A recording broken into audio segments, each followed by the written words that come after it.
drill. What's the most resilient parasite? An idea. A single idea from the human mind can build cities.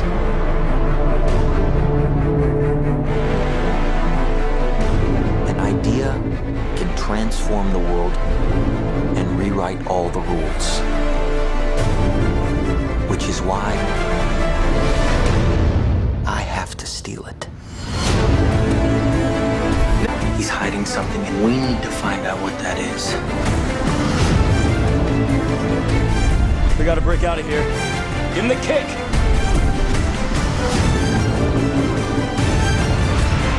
This was not a part of the plan! Wake me up! Wake me up!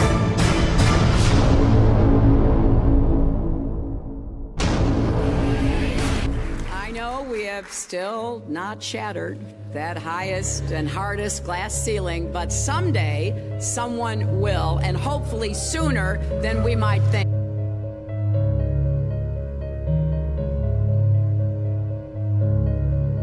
As the galaxies go whizzing by over the glass domed ceiling. Now tell me that doesn't work for you. If it's true, does it change how I live my life?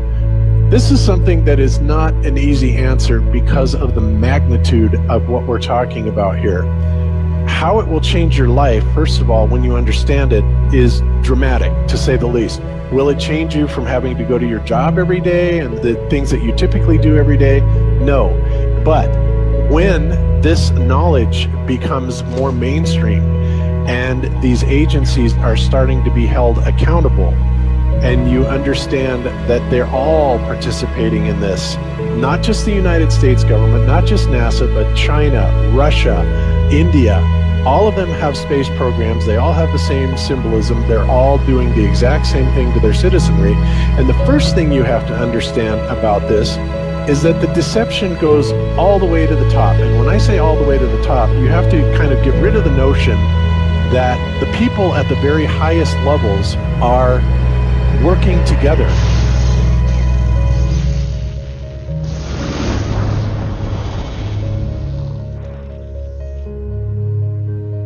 Why would they do this? Why are they trying to hide the fact that we are on an infinite plane or on a flat earth rather than a ball? Well, if you isolate people into the idea that they're on a blue marble that's in the middle of a universe that is really insignificant and there's thousands or millions and billions of other worlds and possibly other civilizations, that makes most people think that we are insignificant and that we did actually come about as some sort of an accident. Now, when people believe that, their minds are much more malleable into being given the idea that there is no God, there is no creator. And because of that, that also gives the controllers this fertile soil to build other deceptions on.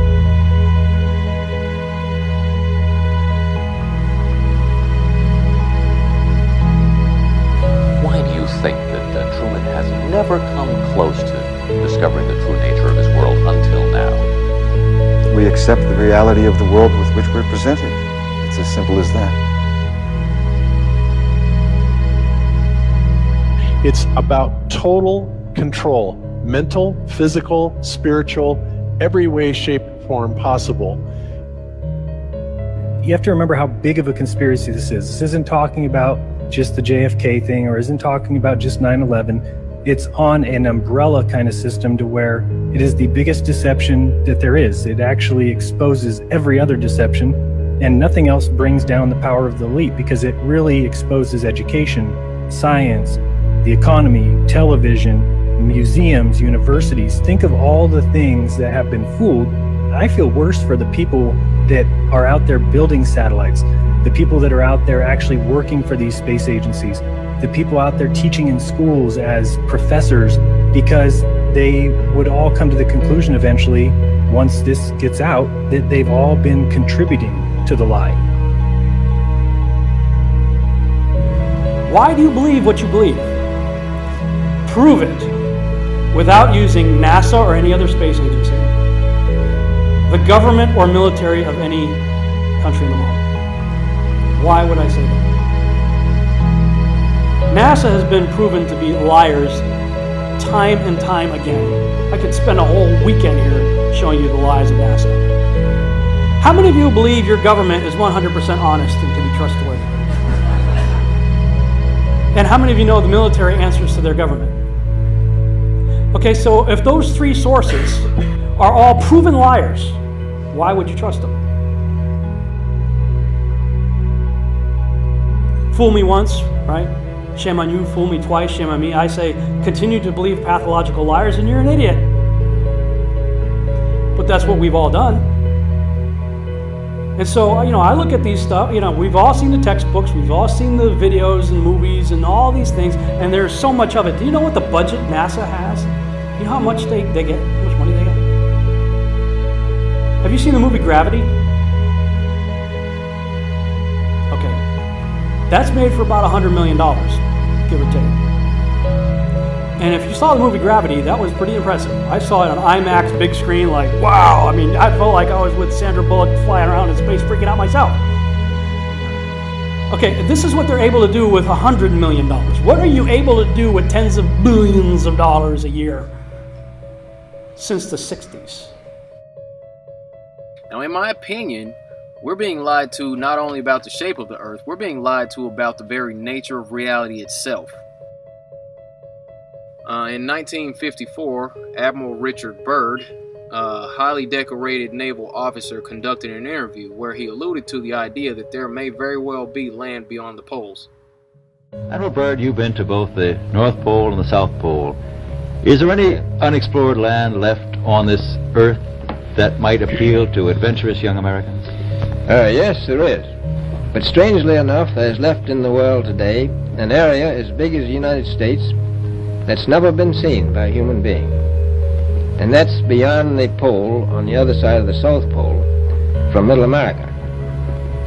And I think it's quite astonishing that there should be an area as big as that unexplored.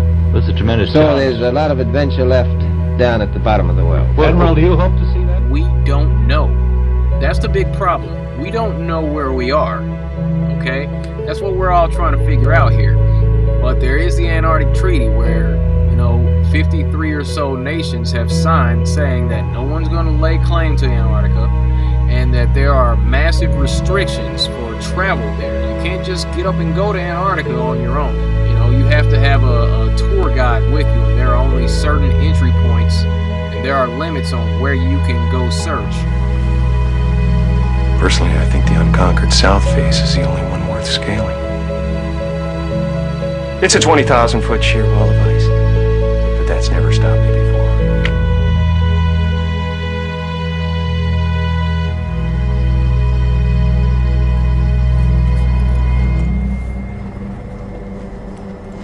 Welcome.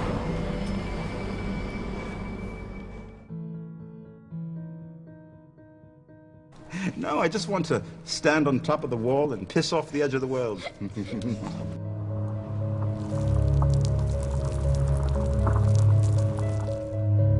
What difference does it make? What difference does it make? Yeah, that's their favorite line. Got a lot of people, what difference does it make? You can't figure out what difference it makes? If you can't figure out what difference it makes that the people running your world are lying to you over and over your whole life, if you can't figure out that someone lying to you is trying to control you, suppressing of information, of knowledge, is control. Deception of information and knowledge is a form of control. So what difference does it make? It makes a big difference, because once they start omitting information or lying about information about where you live, they're doing it to control you, period. Why am I having to explain this to critical thinkers in the truth movement? The way you control billions of people is to keep them divided and fighting each other. Flat Earth is not a psyop. Flat Earth destroys the psyop. Every psyop that's been used to control us. For as long as they've known about it. So this system has been in power and control for hundreds of years, ever since they convinced the rest of the world that they didn't know where they live. It created this fantastical scenario to make people feel insignificant and to follow those that appear to know better. Why is the flat earth so important? Because it shows the deception. And if everybody would just come together and demand answers, they would be in checkmate. They would not know what to do. Train up a child in the way that he should go, and when he is old, he will not depart from it. I believe that's why we have so many who are indoctrinated to still believe and fight so hard for the heliocentric model. The reason being is because we've been taught the globe model since before we had the ability to think for ourselves. Think about that. Before you could think for yourself, before you could form rational thought, you've been taught that you live on a spinning ball, although your five senses tell you something totally different. Our senses tell us that the earth is flat and stationary, that the sun and moon and the stars rotate above us just as we see, that they make their annual cycles in such a way that we can calculate days, months, and years of the passage of time, just like in Scripture. The earth in itself works like a well-designed timepiece, and we all know that any timepiece that we can think of has a designer. What if the lie is to hide the existence of that designer? What if they're lying to us about this because they're hiding God?